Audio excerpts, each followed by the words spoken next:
Karena cukai rokok bukan kontribusi industri.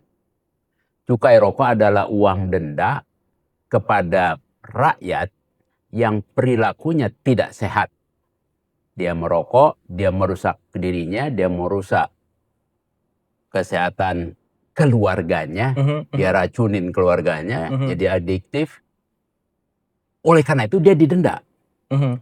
Uang denda itu namanya cukai rokok. Seakan-akan yang membangun negeri ini adalah industri rokok, padahal kan rakyat sebenarnya sebagian besar yang merusak negeri betul industri rokok. Saya balik bukan sih. membangun. Bahkan ada anggota DPR yang ngomongnya tidak ada orang mati karena rokok gitu ya. Ini saya tertarik dengan kalimat Prof tadi ya. Kalau negara yang berbudaya, ya civilized istilahnya. Udah civilized lah. Gimana kita Apa kita kurang civilized? Kalau orang rokok sembarangan begitu ditegur katanya apa lo duit gua? Apa enggak tidak ada pemahaman bahwa saya merokok mengganggu orang lain. Asapnya saja udah mengganggu lain. Banyak orang juga tidak suka dengan asap. Ini nggak pedulian. Apa dia civilized? Kurang.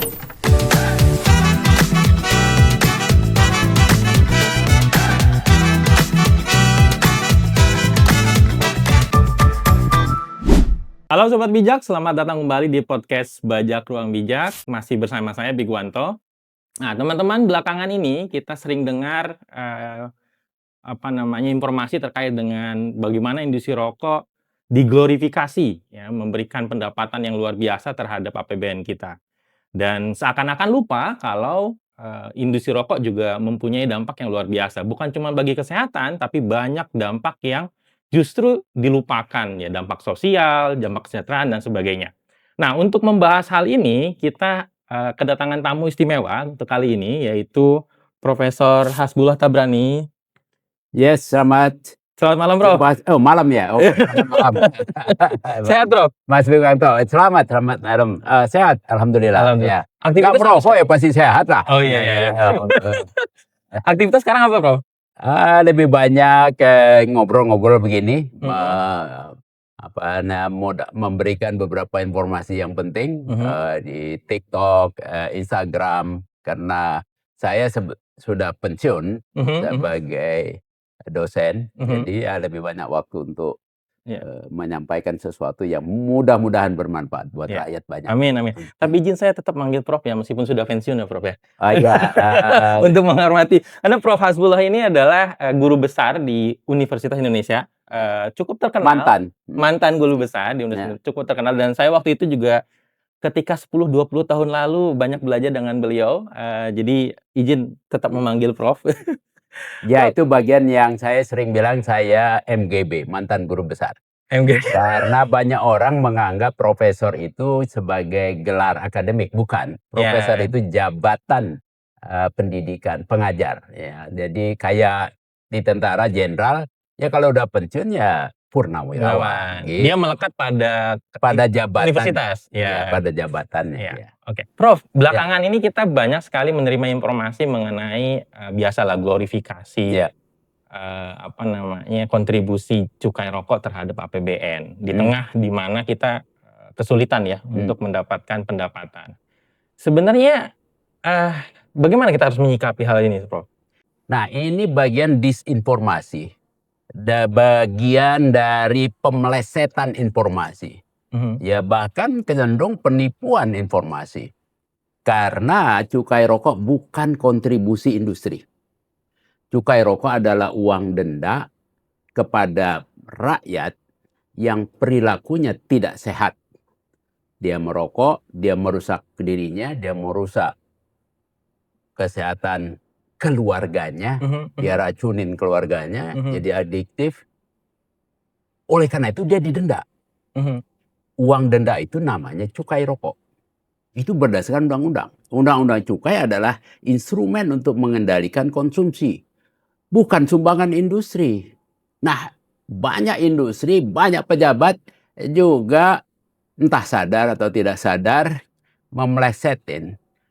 Quote and quote menipu informasi yang sebenarnya bukan sumbangan industri. Sumbangan industri tidak ada. Pemasukan negara dari industri sama dengan industri yang lain, yaitu sekedar pajak dari keuntungannya. Ya. Nah, ini yang quote and quote menipu rakyat Iya, sebetulnya. iya, iya, Ya, iya, iya. kepentingan konglomerat. Iya. Nah, Tapi kalau ditanya sebenarnya hmm. berapa sih persentasenya dari keseluruhan APBN kita? Oh, kalau itu sih ya sekitar 6-7%. Oke, Nggak banyak. oke. Yang paling banyak tetap pajak penghasilan. Ya, kita-kita ini lah yang bayar. Begitu kita yang bayar. Yang pekerja produktif. Nah, itu yang mesti dia kasih penghargaan. Kenapa mesti industri? Ya, Iya. perannya cuma 6-7%. Yang kita yang bayar ini, bayar pajak penghasilan tiap bulan dipotong, progresif. Itulah yang menyumbang negara banyak ini. Kenapa itu nggak dihargain? Iya, iya, iya, iya. Ini salah satu di mana seakan-akan yang membangun negeri ini adalah industri rokok, padahal kan rakyat sebenarnya sebagian Oh, besar yang justru. merusak negeri betul Ya, industri ya. rokok. Ya. Saya balik Bukan ke situ. membangun. Oke, Prof. Nah, pertanyaannya, ini kan kami udah sekitar 6 bulan nih, Prof, buka Ya, channel ini dan ya. banyak komentar lah. Saya nggak tahu apakah komentar organik atau yang ya biasalah kalau kita berhadapan dengan industri rokok kan biasanya ada buzzer-buzzer. Oh ya pasti, Banyak karena komentar mereka yang ingin men-twist informasi, menyebarkan informasi yang keliru. ya. Nah, banyak komentar yang contoh misalnya gini, Prof. Apa benar misalnya kerugian ekonomi makro akibat konsumsi tembakau itu 3 kali lipat, 2-3 kali lipat dari pendapatan cukai? Oh ya itu di berbagai negara kajian-kajian itu sudah menunjukkan pola yang sama. Mungkin ada yang 3 kali, ada yang 4 kali dan seterusnya. Kajian kita 10 tahun yang lalu itu 3,5 kali dari pendapatan cukainya.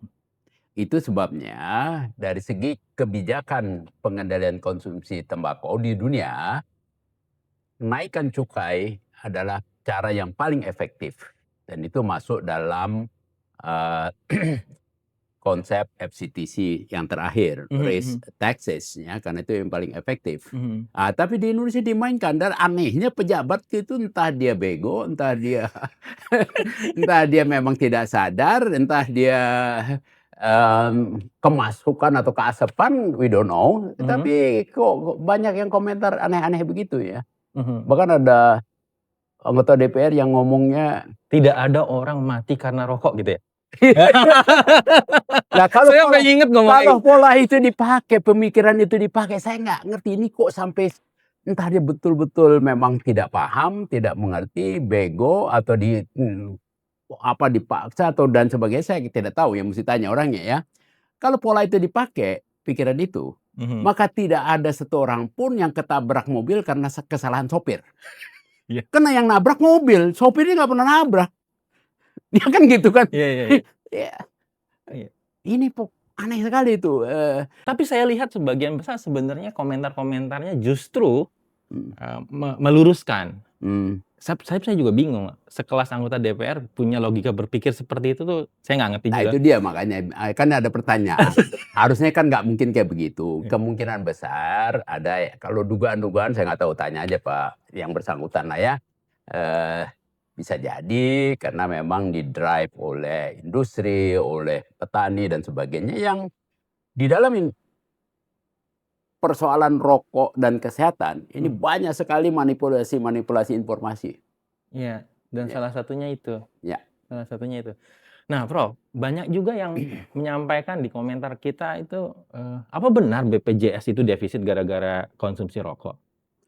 Oh, Prof ini ahlinya jaminan kesehatan nih. Kalau defisit itu kan banyak faktor. Ya. Sama kalau kita makan, ya katakanlah yang saya suka sayur asem. Emang sayur asem enaknya cuma karena ada asem. Nggak ada cabenya, nggak ada bawangnya, nggak ada garamnya. Ya kan? Yang nggak ada banyak-banyak faktor. Tapi kenapa disebut sayur asem? Karena mayoritas ada asamnya. Begitu juga defisit BPJS ada faktor karena penyakit kronis yang tinggi. Ya, ada faktor itu. Tetapi ada faktor juga yang lain adalah tarif yang ditentukan, ya, bayarannya dan juga perkiraan orang yang menggunakan itu tidak match. Iurannya ditetapkan di bawah prediksi karena ketakutan nanti rakyat pada protes. Preminya terlalu tinggi. Bukan premi, kalau dalam asuransi sosial namanya iuran. Oh, iuran, Kalau iya, premi itu asuransi Swasta, komersial. iya. Ya. Iuran itu kontribusi wajib kita menyumbang. Nah, itu ditetapkan di bawah prediksi yang seharusnya. Iya. Harusnya tiap 2 tahun direvisi. Iuran yang ditetapkan untuk yang PBPU dan untuk penerima bantuan iuran yang miskin, itu kan terakhir tahun 2020. Bayangin 5 tahun nggak disesuaikan. Inflasi berapa? Iya. Jadi ada kesalahan yang paling gede, kesalahan kebijakan oleh pemerintah. Oke. Di samping tadi penyakit-penyakit kronis tadi. Penyakit kronis yang berkaitan dengan konsumsi rokok. Iya. 3 penyakit terbesar yang menyerap klaim besar yaitu penyakit jantung, stroke, kanker, gagal ginjal. Ini semuanya penyakit yang berkorelasi kuat dengan konsumsi rokok. Baik aktif maupun pasif. Jadi memang punya peranan besar, tapi bukan satu-satunya. Faktor risiko itulah ya, konsep faktor kayak tadi sayur asam itu, ya bukan karena satu, cuma ada asamnya. Kalau cuma asam doang nggak jadi tuh sayur asam enak. Iya, Prof. Prof, saya mau balik ke soal cukai tadi. Kan dulu Prof ingat saya 2016 kalau nggak salah, Prof punya penelitian terkait dengan minimum harga rokok 50.000 kalau mau prevalensi turun, anak-anak tidak membeli. Masih relevan nggak harga 50.000 minimum? Ya waktu itu memang terjadi viral.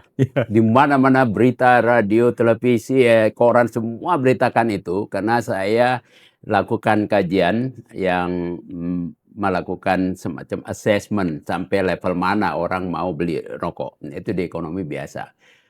Kita tanya kalau harga rokok 20.000 per bungkus, Anda beli nggak? Saya masih beli. Kalau 30.000, oh ya saya masih tetap beli. 40.000 saya masih beli. Walaupun dia tahu bahwa itu menyandu. Nah memang setelah sampai 50.000, berhenti deh. Nggak worth it.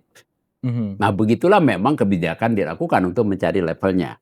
Ketemu waktu itu 50.000. Tapi kalau sekarang, kajian teman-teman di Pusat Kajian Jaminan Sosial di UI itu sudah 70.000. Karena inflasi dan sebagainya. Inflasi dan kemampuan orang juga ekonominya sudah naik. Jadi dia masih mampu beli. Nah, tapi pemerintahnya waktu itu kagak mau pakai. Padahal kalau kita ngintip harga rokok di Singapura, di Australia, itu memang tinggi sekali. Kenapa? Karena mereka tidak mau anak-anaknya, generasi mudanya kecanduan yang menyebabkan produktivitasnya, prestasinya remah. Lah kita kayaknya pejabat-pejabat kita ini kurang peduli tuh bagaimana generasi ke depan, baru ngimpi aja mau generasi emas. Tapi bisa jadi nanti generasi cemas itu yang keluar. Kayaknya cara pandangnya masih jangka pendek ya, pragmatis ya. Sebenarnya Prof, kalau waktu itu kan hasil risetnya minimal 50.000. Sekarang sebenarnya kalau kita lihat harga rokok di pasaran tuh ada yang 50.000 memang, tapi banyak yang lebih murah kan sebenarnya. Masih banyak yang 20-an ribu kok saya ngintip. Ini kan juga salah satu taktiknya industri mau meracunin quote unquote, membuat orang kecanduan supaya tergoda merokok. Coba lihat deh toko-toko yang chains yang banyak tersebar itu kan dekat kasir, di belakang kasir ditaruh. Iya. Ya itu kan kalau di negara-negara seperti yang sudah lebih maju berbudaya, kayak Singapura, Australia, tidak akan kasih itu. Karena itu menggoda. Bahkan mereka tidak ada bungkus dan sebagainya, label dan sebagainya, plain. Tapi di kita mau saranin dengan plain packaging, pada protes, macam-macam, rame. Aduh. Ya maklumlah, karena kita memang bukan bangsa yang sudah cukup cerdas. Ini saya tertarik dengan kalimat Prof tadi. Kalau negara yang berbudaya, ya civilized istilahnya. Udah civilized lah. Gimana kita nggak kita kurang civilized? Kalau orang rokok sembarangan, begitu ditegur kita, apa lo, duit gua? Apa enggak? Tidak ada pemahaman bahwa saya merokok mengganggu orang lain. Asapnya saja udah mengganggu lain. Banyak orang juga tidak suka dengan asap. Ini nggak pedulian. Apa dia civilized? Kurang. Kita tidak dididik bagaimana menghargai orang lain. Kalau kita pengen dihargai, maka kita harus menghargai orang lain. Ya, itu prinsip di negara-negara maju. Kadang-kadang disebut egois. Egois kadang-kadang bagus, karena saya tidak mau diganggu, maka saya juga nggak mau ganggu orang. Ya. Tapi di sini nggak pedulian. Sebagian besar. Sebagian besar. Ya. Bukan seluruhnya, enggak. Iya, iya. Sekolah juga tidak ngajarin itu dengan baik. Iya, iya. Kiai-kiai juga tidak ngajarin dengan baik. Oh, saya kayak kalau membahas kiai, kemarin juga kan sempat rame itu Prof ya. Apa? Ya ada beberapa apa namanya, katakanlah Gus Cilik, kalau nggak salah Gus Cilik yang mempromosikan salah satu merek rokok yang Ya. Well, ini karena apa? Saya sering juga berdiskusi dengan ustadz, dengan guru. Bahkan saya beberapa tahun yang lalu kunjungin beberapa pesantren, diskusi. Itu bagian yang menjadi tantangan terbesar. Sulit ya? Karena apa? Mereka selalu ngotot. Kalau saya bilang, buat saya itu sudah mutlak haram. Mufti Mesir tahun 1980 sudah membuat fatwa, membuat rokok, menjual rokok, mengkonsumsi rokok haram. Karena mereka memakai evidence, fakta ilmiah, bahwa rokok menurut kajian literatur ahli, para dokter, para ahli riset kesehatan, merusak. Yang bagus di Tebu Ireng itu. Dulu pimpinannya, Bangnya Gus Dur kalau nggak salah, pernah sakit paru-paru, oleh dokter bilang, wah ini berhenti merokok dan sebagainya. Kenapa? Ujar ini karena rokok. Oh, jadi rokok tidak bagus? Iya tidak bagus. Oh kalau gitu santri tidak boleh merokok. Tegas ya? Tegas. Ya. Nah tapi yang lain makruh. Dari mana dasarnya makruh? Saya sampai beli buku yang diterbitkan katanya oleh Kiai Indonesia dalam buku bahasa Arab. Ya, alhamdulillah saya bisa baca dikit bahasa Arab.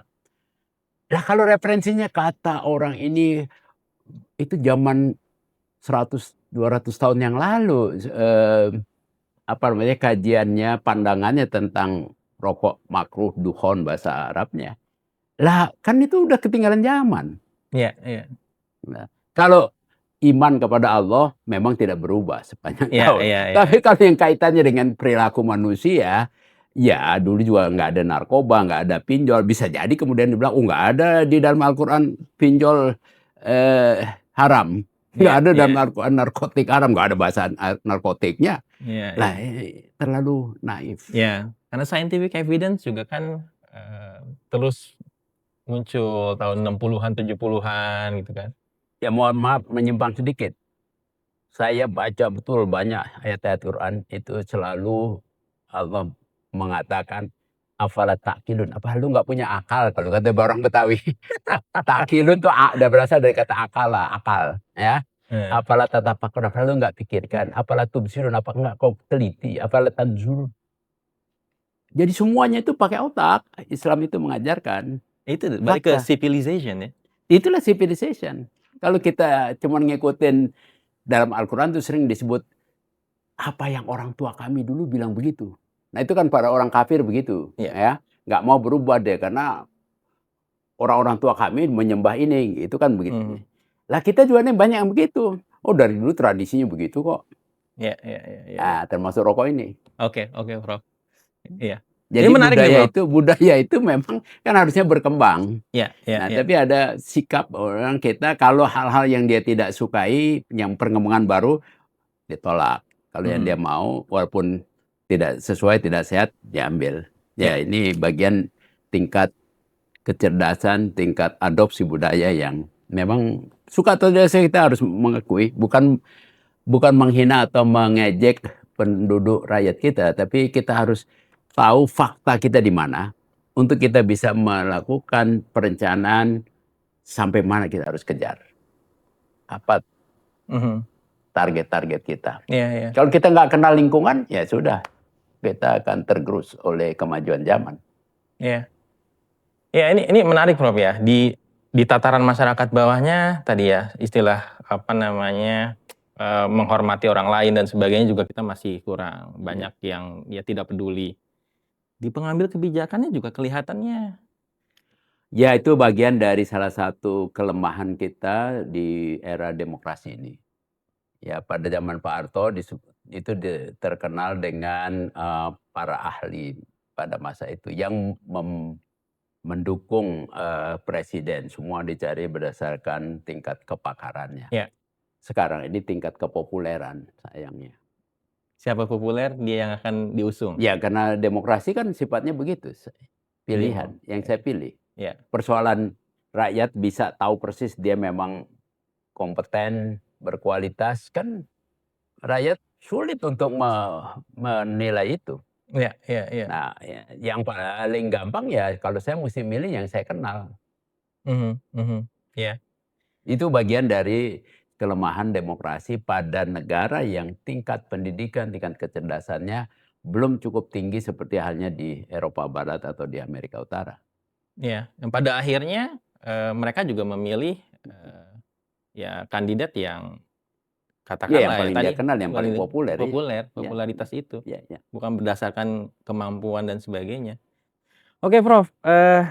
Ini balik lagi soal cukai kan seringkali kan diglorifikasi pendapatan sekitar 218 triliun. Ini kemarin ada salah satu bupati nih di Situbondo, Bupati Situbondo. Cukup viral juga. Sama viralnya dengan jadi ternyata dia satu forum dengan anggota DPR itu. Oh iya ya. Ya, oke. Jadi udah ketahuan dong kalau gitu. Iya, dia menyampaikan bahwa harusnya kita ini berterima kasih kepada industri rokok karena kontribusinya sekitar 200 triliun dan daerah saya mendapatkan dia bilang sekitar 73 miliar untuk pembangunan puskesmas, sekolah, infrastruktur jalan. Dan tanpa itu dia bilang susah sekali. Pertanyaannya emang si industrinya yang ngasih? Ya, oke. Lalu kenapa ada dana 200 tahun ini 230 triliun? Emangnya industri secara sukarela nih saya nyumbang? No, itu karena ada undang-undang cukai didenda yang itu memaksa setiap orang perokok maksimal 57% dari harga rokok itu adalah uang dendanya. Tapi karena mungutnya kalau saya denda Mas Bewanto, ya susahlah satu persatu. Maka cara administrasi yang paling gampang, kau industri rokok, bayar dulu deh uang dendanya kau talangin. Nanti kau jual. Itu undang-undangnya begitu bunyinya. Talangin dulu kamu. Jadi bukan dia yang nyumbang. Itu bupati kayak begitu mesti dipertanyakan. Jangan-jangan juga memang dia tidak paham sama sekali. Cuman ikut-ikutan aja orang ngomong ikut kan banyak begitu. Nggak dilakukan analisis. Nggak mengikut. Apalagi ada interestnya buat punya duit. Kalau tidak ada Undang-Undang 14 tentang retribusi daerah yang memaksa pemerintah pusat membagi 10% dari dana yang dipungut uang denda itu kepada rakyat yang tidak sehat, ya, untuk dibagi kepada daerah minimal 50% untuk kesehatan, ya tidak ada dia. Jadi itu bukan ada orang yang berniat baik mau ngasih, bullshit kalau kata orang Amerika. Kalau kata orang Betawi apa? Otak lu kosong. Iya.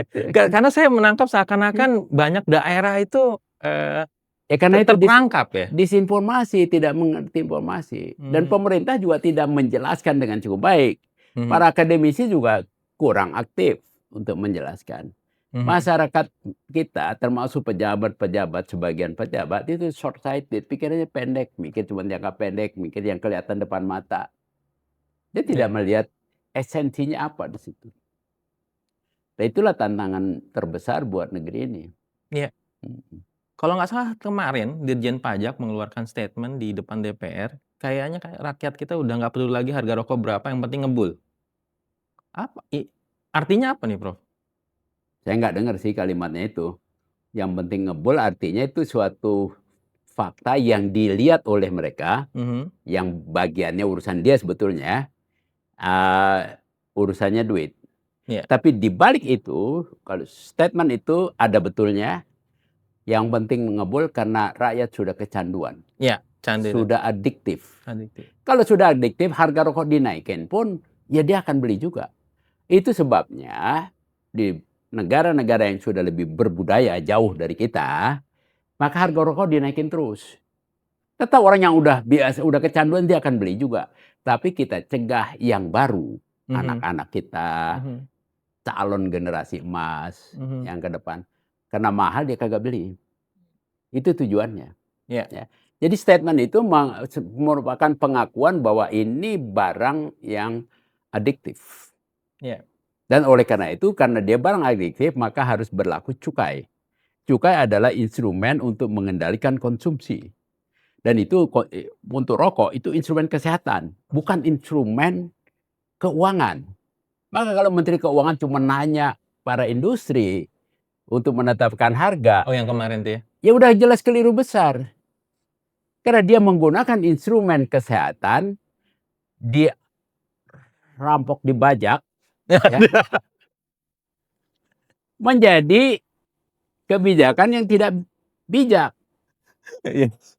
Nah, harusnya diajak ngomong sama orang kesehatan, Kementerian Kesehatan, YAKMI, organisasi kesehatan, para dokter, ini bagaimana nih balance-nya? Enggak kan? Yang diajak industri. Iya. Jadi entah karena tidak paham, saya dengar dari salah seorang kawan saya ketika nyebut sinteks sama dia, apa tuh sinteks? Dia tidak paham, udah jelas itu. Iya. Nah, ini bagian yang benar. Ada pejabat tidak paham, tapi melakukan kebijakan sesuai dengan paham sendiri, tidak juga mengundang expert yang dalam bidangnya. Ya, jadi begitulah. Tapi dia populer loh, Bro. Well, soal populer sih, Balik lagi ke tadi. saya kasih contoh aja. Kalau dalam umat Islam nih ya, Fir'aun populer sekali. Banyak sekali disebut di Al-Quran. Apakah orang populer itu berarti orang hebat, orang benar? Lah jangan salah, Pak. Fir'aunnya dibalikin ini. Tapi Prof, Ya. kita kan maunya ini endgame ya. Pada suatu saat, ya harapan kita Indonesia juga terlepas dari jebakan adiksi nikotin ini. Apa sih yang mesti kita lakukan untuk bisa ke exit, strateginya tuh apa, Prof? Saya berkali-kali menyampaikan kepada Presiden, tapi saya selalu menurut orang-orang yang sudah kenal lingkungan istana sana, selalu diblokir. Nggak akan sampai. Apalagi dibaca, nggak akan sampai. Nggak akan sampai. Jadi saya bilang, kalau memang punya komitmen kuat, betul memang ada yang bekerja rokok di situ. Tapi berapa yang bekerja rokok? Ada argumen mereka ada 6 juta orang bekerja di situ. Iya, 6 juta kamu lindungin, tapi kamu korbanin 280 juta rakyat. Iya. Ya kan nggak logik. Ya kita tahu itu ada yang begitu. Bahkan banyak yang jadi korban karena sebetulnya otomatisasi, mekanisasi. Iya, mesin ya. Satu mesin bisa menggantikan hampir 1000 pekerja. Itu yang terjadi di industri yang mengklaim, wah kami bangkrut dan sebagainya. Manipulasi data, manipulasi informasi. Iya. Ya. Maka saya bilang, oke, kalau kayak begitu kita punya tahun ini 230 triliun. Why not 5% saja? Itu artinya sekitar 11,5 triliun. Gunakan untuk melatih petani pindah alih tanam. Ya, dulu kawan-kawan kita di Magelang udah pindah petani tembakau ganti dengan petani stevia, untungnya lebih banyak. Beberapa kajian di Bogor mengkaji bahwa petani jagung dan padi sebetulnya lebih menguntungkan. Tapi banyak petani sudah terbelenggu dengan itu, ya, dengan industri. Dan latihlah pekerja-pekerja rokok yang kebanyakan digaji kecil. Iya. Ya. Nah ini yang nggak dipahami oleh itu. Cuman dengar-dengar argumen para industri langsung dianggap benar, kayak tadi itu yang bupati, yang apapun. Dia tidak dalami informasi, dia tidak lakukan assessment lebih lanjut, tapi dengar dari salah seorang yang punya kepentingan, yaitu dianggap benar. Nah maka latilah mereka. Kalau 11 triliun untuk melatih mereka, saya yakin dalam 2-3 tahun dia bisa pindah kerja yang lebih inovatif, lebih menguntungkan. Ya. Jadi sebenarnya bisa asal ada political will. Persoalannya itu yang tidak ada. Bisa jadi, ya kata pejabat juga sih, ya itu soal duit-duit itu Pak. Ya. industri ya bermainlah di situ, sumbang, kalau perlu sponsorin dan sebagainya. Mungkin juga untuk kampanye juga disponsorin, I don't know. Ya. Mereka punya cash banyak ya? Ya karena jualan barang yang sifatnya adiktif, Cepat muternya. rokok, narkoba, ya berapa aja harganya dibeli orang. Iya. Untungnya jelas gede, ya kan? Iya udah pastilah.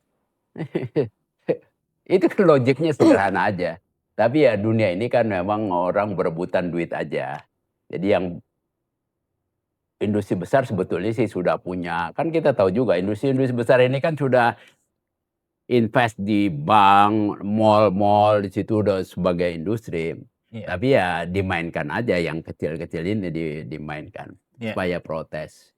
Adalah yang mengatur semua itu kita tahulah. Bahkan dari luar negeri juga. Kenapa di negara maju, di Amerika, di Eropa udah nggak ada mainan di sana. Mainnya ke sini jadi? Main ke sini, ya itu aja. Tapi rakyat kita yang mestinya cerdas, jangan dimainkan dong. Pejabat kita juga mesti cerdas, jangan mau dimainin sama orang-orang sana. Kan itu aja persoalannya.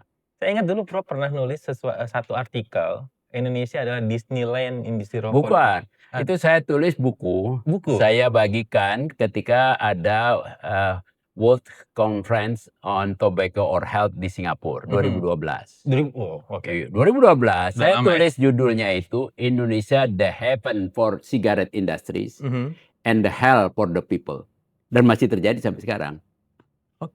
Saya waktu itu ingatnya istilah Disneyland ini. Bukan Disneyland. Bukan Disneyland. Bukan. The Heaven, surganya industri. Karena industri bisa macam-macam mempengaruhi pejabat. Ya pokoknya ngomong apa lebih didengar daripada orang Ikatan Kesehatan Masyarakat, dokter ngomong. Ya, lebih didengar industri.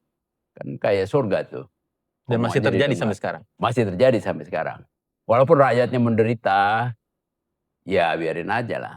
Rakyatnya kan udah pada kecanduan. Coba deh jalan di daerah-daerah yang kumuh, daerah atau di pedesaan. Pagi-pagi itu semua pada merokok aja. Dia nggak sadar bahwa itu menghabiskan duitnya untuk konsumsi yang mubazir. Kalau dalam Islam, Al-Quran bilang innal mubazirina kanu ikhwana syayatin. Orang mubazir itu saudaranya setan. Jadi banyak benar saudara setan di sini. Apa manfaatnya? Nggak ada. Ya tapi kiai-kiai pun nggak berani mengambil ayat itu sebagai sebuah, kalau dalam Islam namanya kias. Ya, sebuah kias bahwa ini barang yang tidak ada gunanya maka dilarang oleh Tuhan. Ya, wala tubazir tabziro itu bahasa Qurannya. Janganlah kamu jadi orang mubazir. Itu larangan Tuhan mestinya. Tapi kan karena dia sudah suka ngudut ya. Karena adiksi tadi. Dicari-carilah argumen. Enggak kok. Untuk mendukung ininya dia. Jadi bukan mencari kebenaran tapi mencari pembenaran. Prof, sebelum terakhir Prof, kan sekarang banyak anak muda menggandrungi produk rokok elektronik. Dan juga sebenarnya produk rokok elektronik ini diproduksi sama pabrik rokok besar ya, rokok konvensional. Oh iya jelas lah, karena dia pengen mentransform industrinya. Dia sudah melihat bahwa sebetulnya sigaret atau rokok, industri rokok tuh sunset industry kalau kita bilang. Udah, ya di semua negara udah susah. Sebetulnya kalau generasi muda mau paham, coba lihat beberapa gedung di Jalan Sudirman itu sudah menempatkan ruang perokok itu di luar gedung.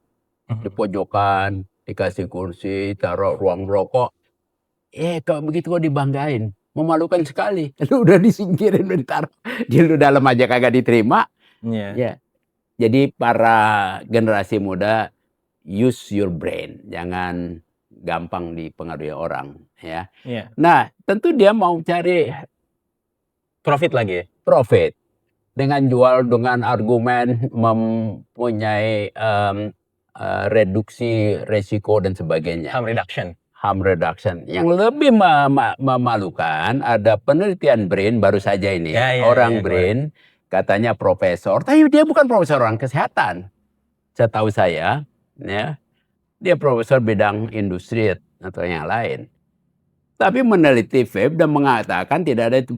Kawan saya, Profesor Agus, ketua Perhimpunan Dokter Paru, spesialis paru, itu baru saja melakukan cek di Instagramnya, mengoreksi ini keliru besar.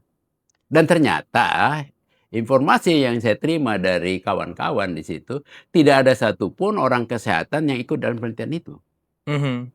Ini ada tendensi nih, ini ada permainan ini. Brain digunakan oleh orang-orang yang kepengen menjual sesuatu untuk kepentingan quote-unquote konglomerat, tapi dipakai untuk mendistorsi informasi kepada rakyat. Berbahaya sekali kita negara bisa lembaga negara bisa dipermainkan seperti itu. Ngeri ya Prof ya?